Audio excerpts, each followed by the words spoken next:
C'est étrange l'espoir, c'est fragile. À la victoire du nouveau Front populaire, j'ai ressenti ça. La surprise d'y croire. Depuis des décennies, on vote par réflexe, pour le moins pire. J'avais jamais vraiment ressenti de la joie en me rendant dans l'isoloir. Ça fait bizarre, ça fait peur aussi, parce qu'on l'anticipe la déception. On sait qu'elle arrivera. On sait que le président voudra reprendre la main. On s'en arrange comme on peut, en se disant toujours que ça pourrait être pire. Mais pour la première fois de ma vie d'électeur, j'ai songé que ça pourrait être mieux. C'est risquer l'espoir. Après la grenade dégoupillée de la dissolution et l'issue dans les urnes qui ne lui a pas convenu, Emmanuel Macron l'a tué, cet espoir qui renaissait dans les cœurs de gauche. L'unité inespérée et le front républicain tenaient toujours. La gauche, contre toute attente, avait resserré ses rangs, à la hauteur de l'enjeu. Et ça faisait du bien de s'y reconnaître et de s'émouvoir des discours. On retrouvait nos voix, dans les rues, dans les transports, dans les cafés, les gens se parlaient. Ça commençait à lever le nez des écrans comme on sortirait d'un mauvais rêve. La prise de conscience montait. On parlait politique, avec une ferveur qu'on n'avait pas connue depuis des lustres. Pendant ce temps, le roi, nu et sidéré, cherchait ses fringues. Il a fallu des écrans de fumée, et du pain et des jeux pour que tout ça retombe. Du temps pour transformer l'espoir en vanité, pour reconstituer les lignes et désigner à nouveau l'ennemi de classe automatique et irréaliste, la gauche. Il fallait des gens de compromis, des gens raisonnables. Même si plus grand monde ne les écoute, même si plus personne ne vote pour eux, il fallait rétablir l'ordre du monde, les puissants et leurs intérêts, ceux qui maintiennent l'économie et la continuité contre les élans du plus grand nombre, les gens d'en bas aux idées si touchantes et novatrices, mais qui ne paraîtront jamais vraiment légitimes à ceux du sommet. C'est ainsi qu'a surgi Michel Barnier, nouveau Premier ministre et divin enfant que personne n'attendait. Il a morflé le nouveau monde. Alors pour cette nouvelle saison de Doc Doc Doc pour Blast, on a eu envie de vous montrer 3 films qui racontent les rivières lorsqu'elles quittent leur nid, le peuple quand il prend conscience de sa force, quand il s'éduque et qu'il prend son destin en main. Ces poussées d'espoir que les bourgeois traitent à toutes les époques comme s'ils étaient une fièvre. Ces feux qui n'attendent qu'une étincelle pour briller à nouveau dans nos yeux. C'est de ça dont je parlerai ici, pas forcément des grands hommes. Ces peuples qui, pendant un temps, ont éprouvé leur force. L'espoir, on s'en souvient.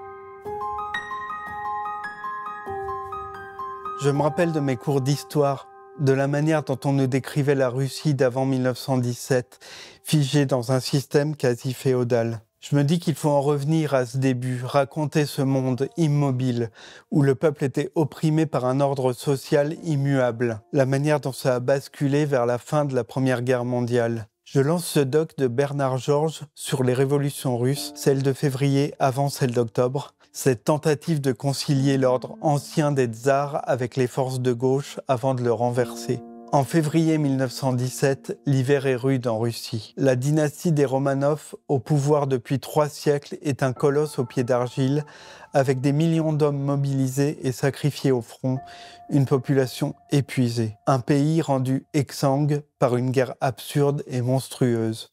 Depuis le début du conflit, Claude Hannet, le correspondant du journal Le Petit Parisien, détaille dans ses chroniques l'humeur de la cité des tsars. Témoin de ces scènes alarmantes, le journaliste français ne se doute pas qu'elles annoncent le plus grand bouleversement du XXe siècle. Les richesses et les capitaux affluent pourtant, mais ne changent rien à la misère. On passe sans transition d'un monde de servage à celui d'une industrialisation à marche forcée. Le progrès est brutal.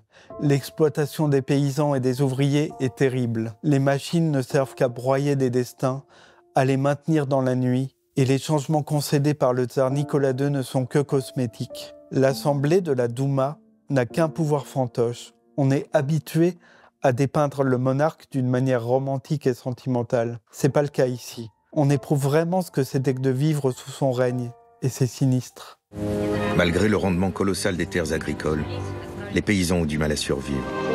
À peine sortis de siècles de servage, ils triment dans la crasse, la misère et le choléra.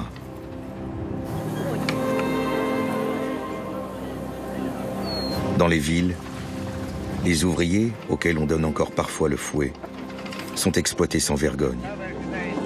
Le grand écrivain Maxime Gorky témoigne pour eux.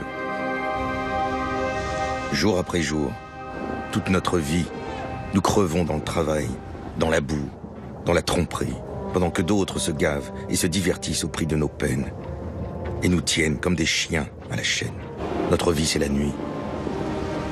Une nuit sombre.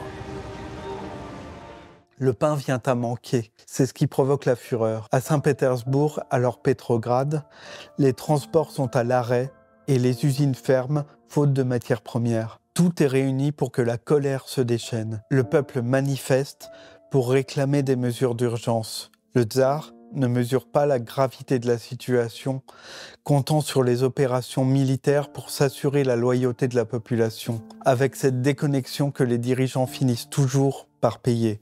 Camarades, si nous ne pouvons obtenir une miche de pain en toute justice, eh bien nous résoudrons notre problème par la force s'il le faut, s'écrie un ouvrier.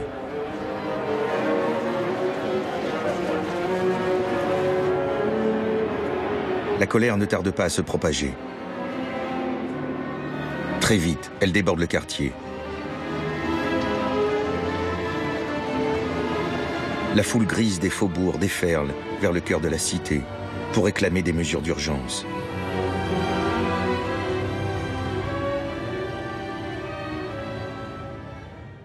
Même près du bruit et de la fureur, les puissants n'entendent pas. Il faut un pays qui se tient sage, où on respecte l'autorité et la fermeté. Les gens doivent rester dociles et polis pour continuer à être gouvernés. Le pouvoir n'est absolu que s'il infantilise ses sujets. La tsarine, pourtant sur les lieux des troubles, invite son mari à demeurer inflexible. Il faut mater l'agitation, se montrer fort et résolu face à la chienlit. C'est ainsi que les puissants sont élevés. Dieu t'a chargé d'une croix terriblement lourde à porter. Seulement, sois ferme. Montre-toi autoritaire. C'est cela qu'il faut aux Russes. Fais sentir ton poing à présent. L'armée et les forces de police se dressent face aux manifestants. Ils refusent de se disperser. La troupe tire. La foule s'enfuit, éperdue. Il y a des morts, des blessés.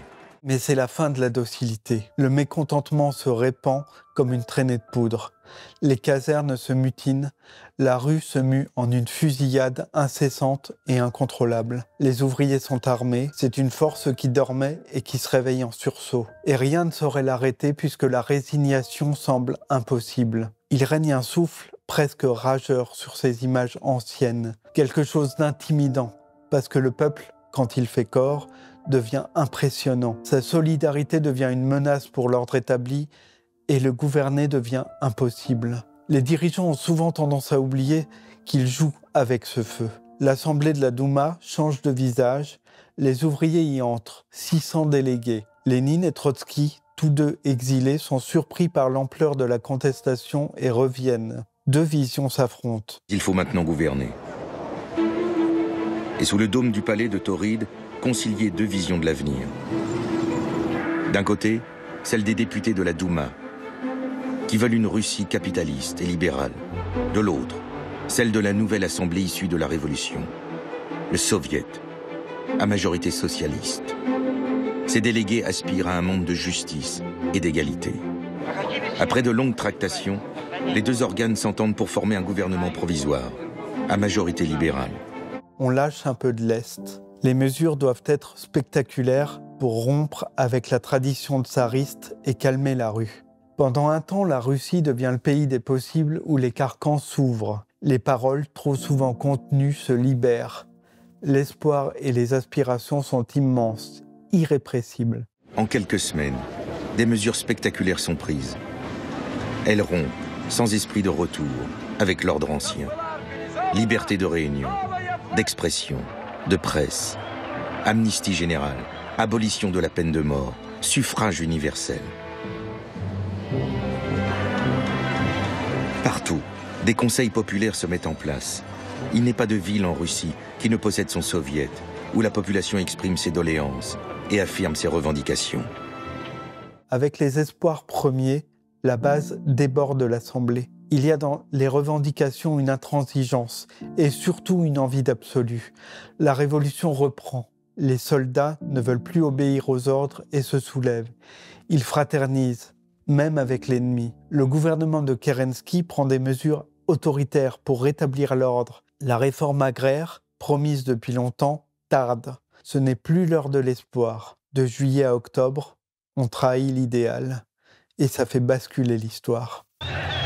Les désordres propulsent Kerensky à la tête d'un nouveau gouvernement. L'homme bénéficie toujours d'une forte popularité.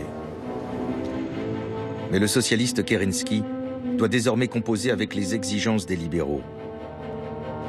L'ordre doit être rétabli, à tout prix. Pour les satisfaire, il multiplie les mesures autoritaires. Restauration de la peine de mort pour les déserteurs. Limitation des droits des comités de soldats. L'autorité n'a plus cours, la hiérarchie non plus. Aucun pouvoir n'est reconnu comme légitime et les abus apparaissent pour ce qu'ils sont. S'installe une forme d'anarchie et un cauchemar de dirigeants. Ici, il réquisitionne le bétail. Là, il refuse de céder la récolte.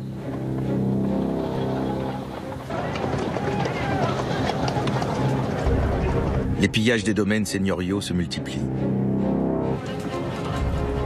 La révolution se pare des couleurs de l'anarchie. Le pouvoir montre son vrai visage, et c'est celui de la répression. La contre-révolution a lieu. Les Cosaques marchent sur Moscou. La menace de dictature militaire est tangible. La colère dure des mois et laisse la Russie exsangue. Le pouvoir compte aussi sur l'usure. Mais les bolcheviks refusent les alliances et les compromis. Ils sont la seule voix que le peuple écoute encore. Ils quittent l'Assemblée. Figurer non la rupture mais la continuité serait pour eux un suicide politique. Ils sont prêts à mener une insurrection armée et en conviennent avant même d'avoir une majorité effective. La révolution est une affaire de tactique, dit Trotsky. Il faut simplement une petite troupe d'assaut et des techniciens. Il ne s'agit plus de déclencher une insurrection populaire, mais de conduire une opération militaire. Trotsky a conçu un plan, basé sur la rapidité d'exécution. S'emparer des centres névralgiques de la capitale et ainsi prendre le pouvoir en Russie. Le 24 octobre 1917, les opérations commencent. Fin octobre 1917, tout est prêt, comme à la fin d'une tragédie. Les groupes, coordonnés par Trotsky dans tous les secteurs de la capitale, vont s'emparer des centres névralgiques et prendre le pouvoir. Poste, centrale téléphonique, télégraphique, banque, gare, centrale électrique. Les cibles tombent, une à une, sous leur contrôle. De la rage et de la révolte populaire va émerger une nouvelle ère, une nouvelle tyrannie aussi, des forces opposées qui s'affronteront tout au long du XXe siècle. Le précédent d'une gauche, quand elle triomphe, devenant à la fois image d'espoir et de terreur. Des tentatives aussi de dépasser les rivalités automatiques pour créer un nouveau lien de confiance entre un peuple et son dirigeant, inclure les gens dans l'exercice du pouvoir et allumer un nouveau feu dans la conscience collective. Une grande lueur se lève à l'est, qui éclaire l'espérance des peuples. Elle les brûlera aussi, aux flammes de sa passion.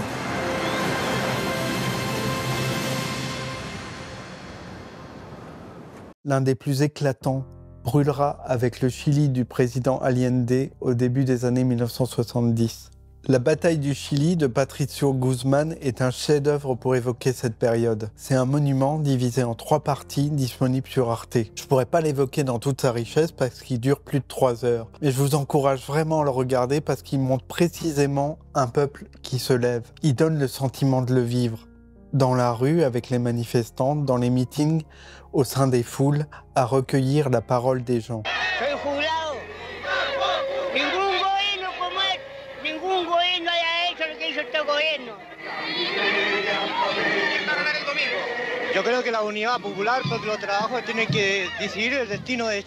On mesure ce qui s'est joué au Chili en 1973, l'immense gâchis que ce fut. Allende a été élu. Contre tous les sabotages de l'opposition ou de la CIA, la population l'a soutenu et bien souvent a déjoué les complots. C'est ce peuple impliqué, intensément conscient et responsabilisé que ce film nous montre.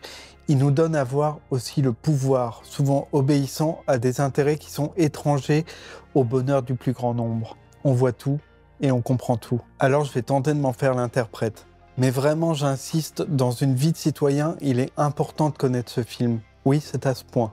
La première partie raconte l'insurrection de la bourgeoisie et surtout dévoile l'antagonisme à l'œuvre. Les gens qui passent de la cahute à la maison et les bourgeois qui jouissent déjà d'un mode de vie confortable.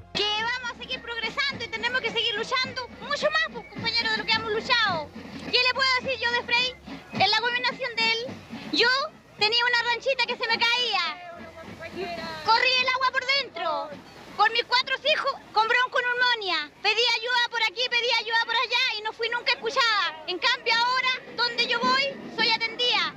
Y gracias a mi presidente, tengo una linda casa, no tengo grandes comodidades, pero no le ha faltado el pan. Tout au long du film, et toujours suggéré, il y a l'ombre de Washington et de ses manigances. Le régime chilien est une menace directe pour les Américains, presque un contre-exemple. Il est encombrant car il ne répond pas à la définition de l'ennemi rouge classique, soviétique ou castriste. Ce pouvoir n'est pas autocratique et il est porté par une ferveur et une adhésion populaire qui ne faiblissent pas. La stratégie pour le contrer est régulièrement dégueulasse, de pénuries en grèves orchestrées jusqu'au coup d'État pur et à l'assassinat dans un spectaculaire aveu d'impuissance des impérialistes devant la conscience populaire. Aux yeux de la Maison-Blanche à Washington et de l'opposition chilienne dans le pays, il est désormais clair que les mécanismes de la démocratie représentative ne leur permettront pas d'atteindre leurs objectifs.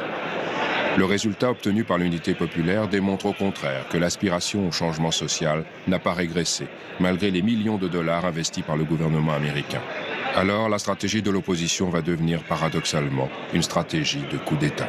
Les États-Unis veulent affamer ce peuple, couper les ravitaillements et les réserves. Tout est fait pour entraîner la faillite inexorable de ce gouvernement socialiste, de la calomnie à la maltraitance pure. La guerre économique devient idéologique et existentielle. Ce qu'il y a de fascinant à découvrir, c'est la manière dont le peuple contourne les abus, avec une résolution qui force l'admiration. On répond par la coopération et le système D, la vente directe des producteurs aux consommateurs. Le peuple est responsabilisé, il trouve les moyens de se défendre de tout ce qui lui tombe dessus. L'entraide est généralisée, institutionnalisée. C'est pas si courant. Et les sortilèges des capitalistes perdent de leur efficacité et révèlent leur caractère profondément machiavélique et malhonnête.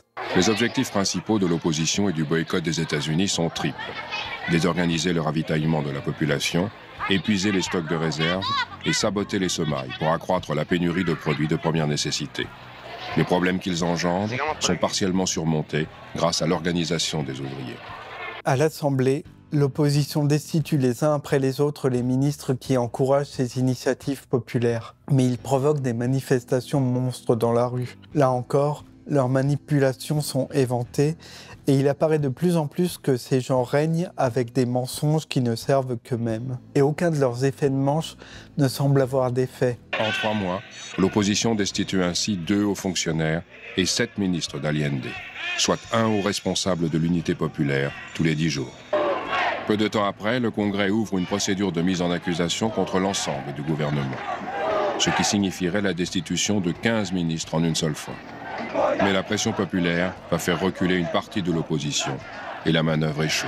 Une puissante manifestation, organisée par la CUT, la Centrale unique des travailleurs, condamne l'action du Parlement.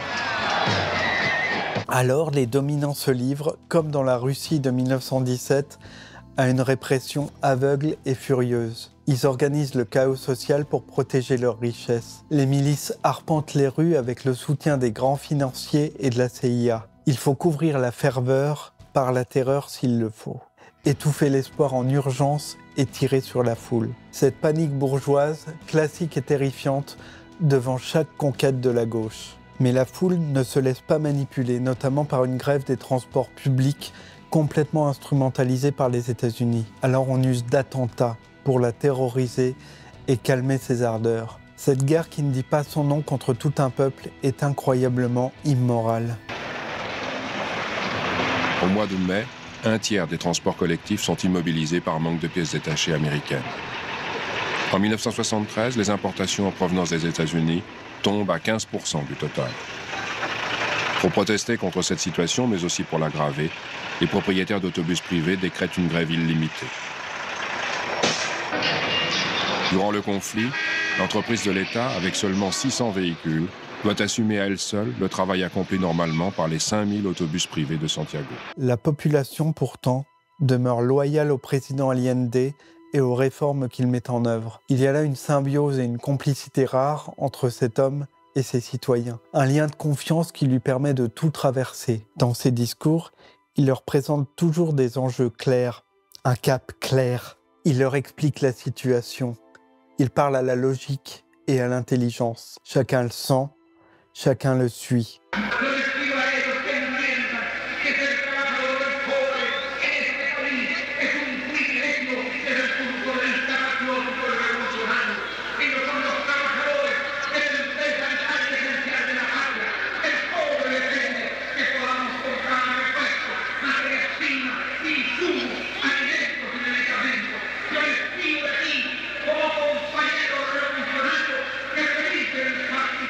Je comprends à regarder ce film qu'un politicien peut aussi s'adresser au concret, à la vie des gens, à la réalité, sans grand concept creux. Par contre, investir un peuple dans les décisions, dans des actions directes, ça peut absolument tout changer. La politique pratiquée ainsi ne peut plus susciter de défiance, mais une loyauté profonde et même de la gratitude. Cependant, la bourgeoisie ne se laissera pas faire et acculé se radicalisera de plus en plus, notamment dans la rue. Je vois ce reporter qui, lors d'un face-à-face avec les militaires, filme littéralement sa propre mort. À 9h30, le Parlement, le pouvoir judiciaire et les partis de l'opposition n'ont toujours rien dit. Le reste des forces armées ne suit pas.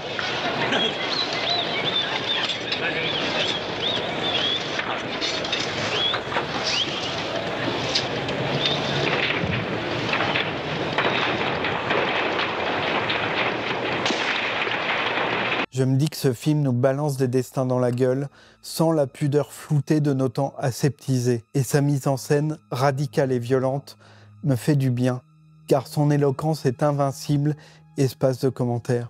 Les ouvriers prennent le contrôle des usines dans la légalité. L'armée y multiplie pourtant les perquisitions en quête d'armes cachées, sans jamais en trouver. Chaque perquisition implique un siège en règle de l'usine, la détention temporaire des travailleurs et leur interrogatoire ultérieur. Ainsi, sans sortir de la légalité, certains officiers commencent à agir contre les employés et les ouvriers des usines. Lors de cette première perquisition, aucune arme n'est découverte. L'emprise de la CIA se fait sentir jusque dans les discours. Les tensions s'étalent au grand jour. On voit littéralement l'étau se resserrer. Dans les scènes de rue et dans les paroles qu'on recueille, on est devant une tragédie. On en connaît le dénouement. Pourtant, comme à chaque fois qu'on en est spectateur, on espère l'éviter. Yo sé perfectamente bien que los procesos revolucionarios sacuden y convulsionan los pueblos, pero sé también que aquí hemos querido y tratamos de hacer algo que otros pueblos no alcanzaron. Una revolución por cauces distintos, de acuerdo a nuestra historia, a nuestra tradición y a nuestra realidad. Allende cherche la solution pour sortir de cette impasse. Il tente de dialoguer avec les démocrates chrétiens pour calmer la crise. Le compromis lui apparaît nécessaire pour éviter le coup d'État, faire évoluer la révolution vers une forme d'apaisement entre les classes à couteau tiré. Mais ses opposants campent sur leur position. Leur but n'est pas seulement de faire tomber le président, mais de s'assurer que sa politique et ses idées n'aient aucune chance de succès. Sous les apparences de la modération, ils sont engagés dans une lutte à mort. Mais influencé par son aile la plus traditionnelle, le Parti démocrate chrétien ne désire pas pour le moment dialoguer avec le gouvernement. Malgré tout, aussi bien Allende qu'une partie de la gauche et même une partie de la démocratie chrétienne vont poursuivre leurs efforts pour nouer un dialogue susceptible de modifier la constellation des forces en cas de coup d'État. Le peuple est sur la défensive.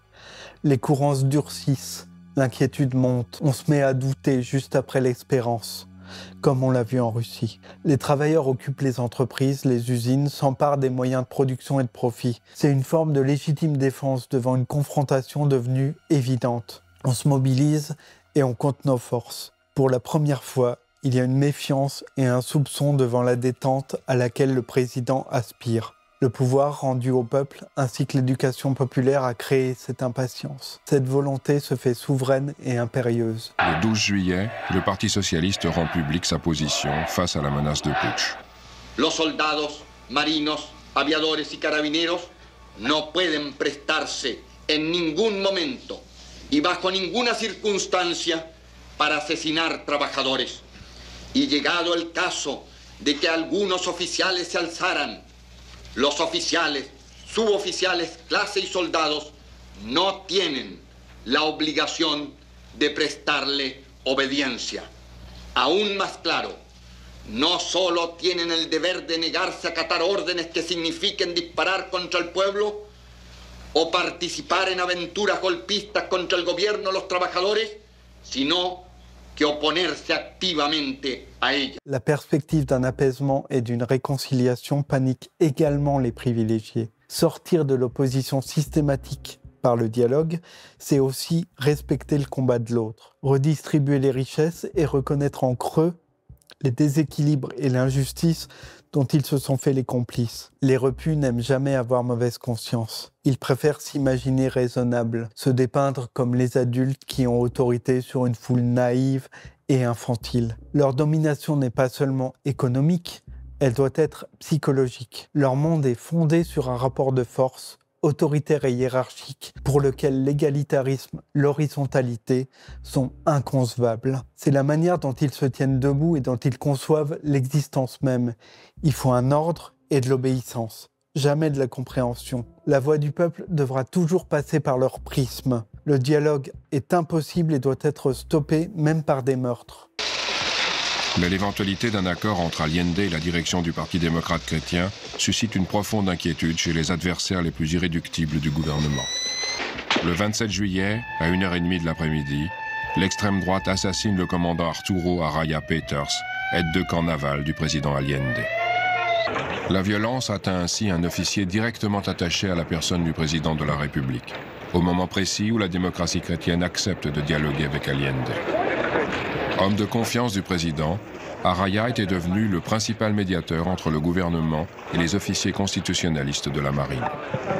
Toutes ces manœuvres, ces complots et ces violences contre Allende deviennent symboliques. Les bourgeois refusent de communiquer et d'écouter, d'entendre la détresse des gens et leur envie de justice. Ça n'a jamais été montré avec tant d'évidence que dans ce film. Le coup d'État est la conséquence inexorable de cette fin de non-recevoir. Il est inconcevable pour les riches que la gauche réussisse, car cela signerait la fin de leurs privilèges qui apparaîtraient alors pour ce qu'ils sont vraiment, des abus. Jusqu'au bout, Allende a tenté d'éviter cette issue, mais les généraux qui l'avaient fait entrer à l'Assemblée ont pris le pouvoir.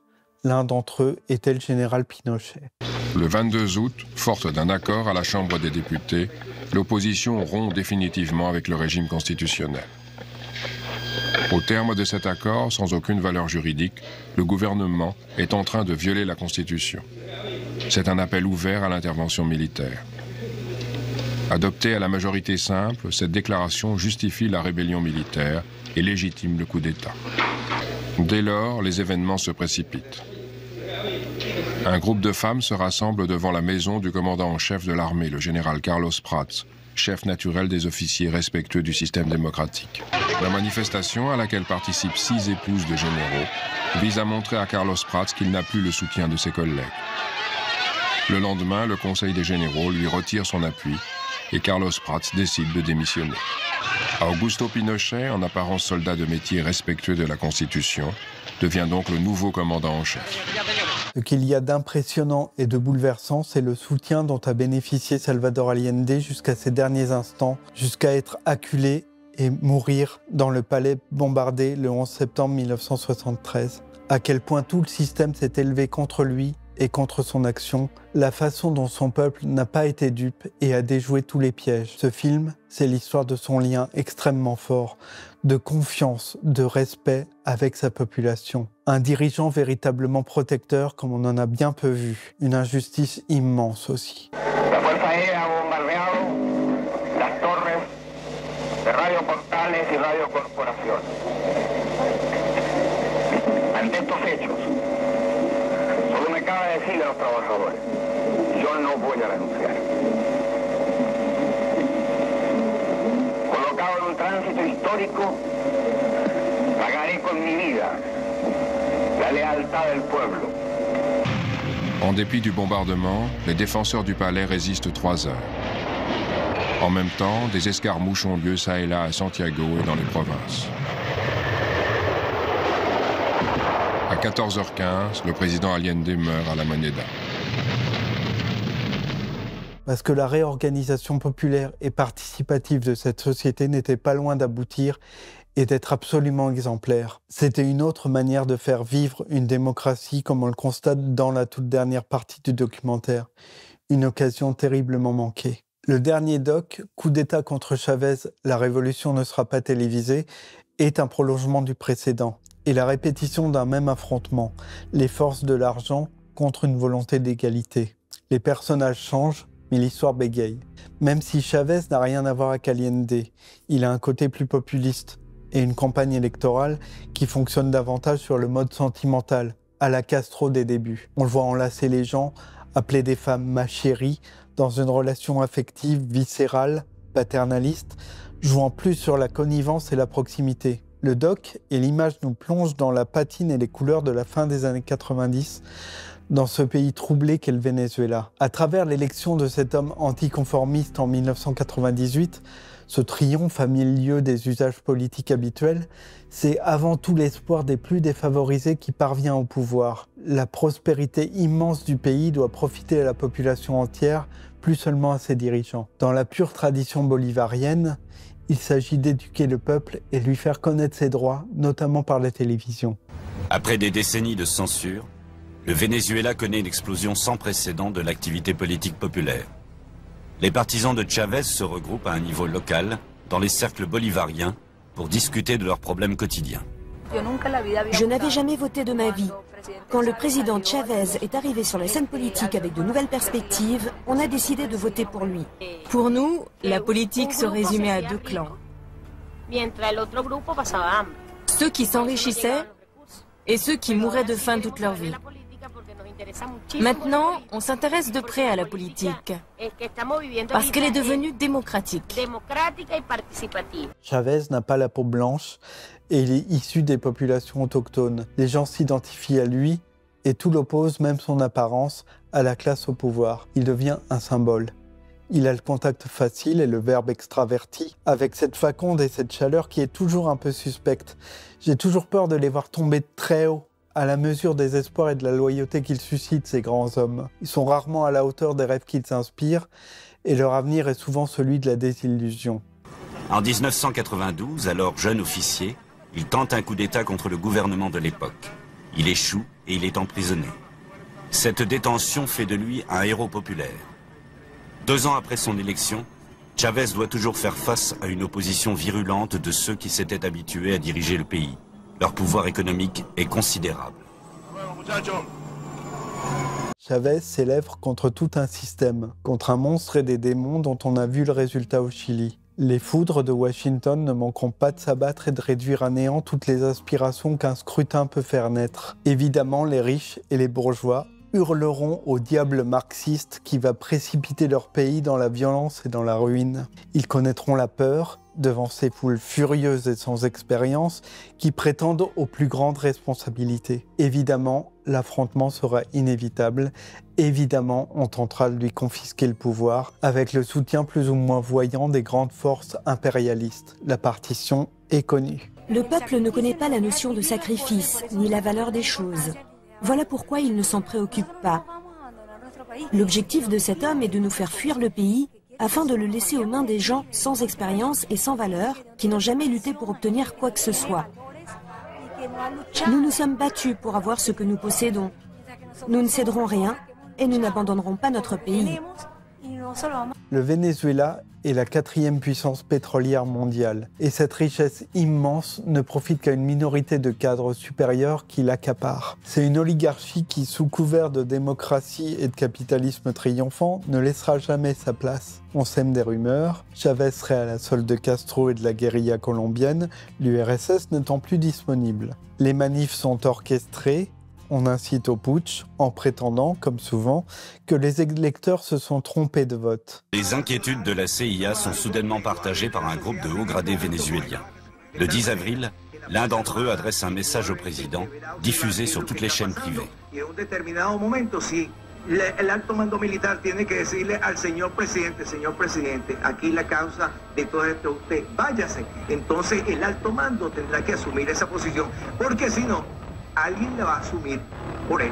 Muchas gracias, señora. Je suis frappé des échos de l'histoire à travers les décennies. Les mêmes réflexes, les mêmes abus, les mêmes manipulations grossières, les mêmes tirs sur la foule. Nous nous trouvons dans la foule des partisans de Chavez lorsque soudain des coups de feu retentissent. Nul ne sait d'où viennent les tirs.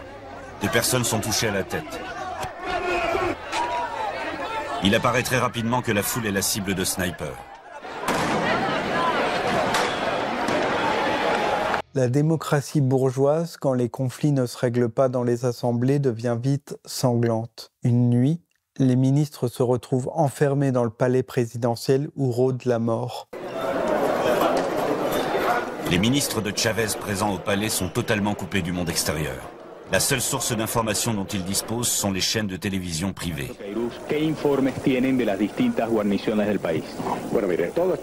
Dans ces moments, on doit songer à Allende et on doit avoir peur. Vers 22 h, des membres du haut commandement militaire arrivent au palais et exigent la démission de Chavez. Un peu plus tard, le Premier ministre sort du bureau présidentiel. Chavez refuse de donner sa démission. En réponse, les généraux menacent de faire sauter le palais. Chavez, en se rendant à ce moment-là, évitera un bain de sang. Chavez est emmené, 5 minutes avant l'expiration de l'ultimatum, évitant ainsi l'explosion du palais.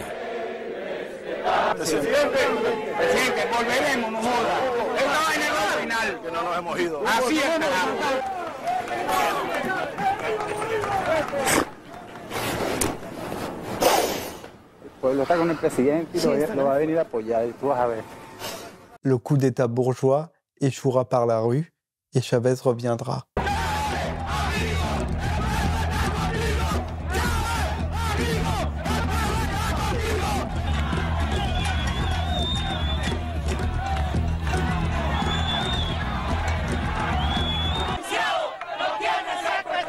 En voyant toutes ces personnes devant le palais, la garde présidentielle, restée fidèle à Chavez, décide d'agir.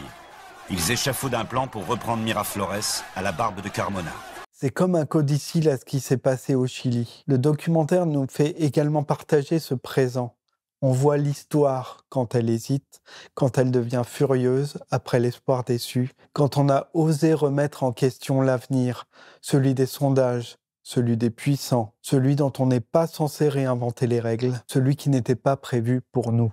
Leur plan est de s'emparer des positions clés, d'encercler le palais et d'attendre un signal.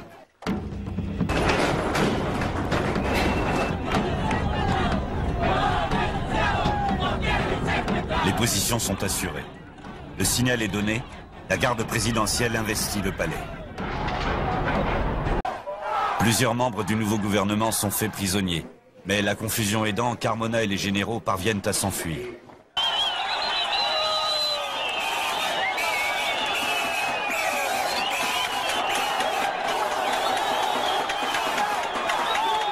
J'avais envie de ça, de revenir après cet été sur ces moments d'espoir confisqués pour le peuple de gauche, à ces quelques fois où il a redistribué les cartes, autant des cerises sans doute. Convoquer ces images où parfois le pouvoir a appartenu au peuple, le rappeler avec la rage de Patti Smith, chanter avec elle inlassablement jusqu'à le crier comme un manifeste « People have the power ».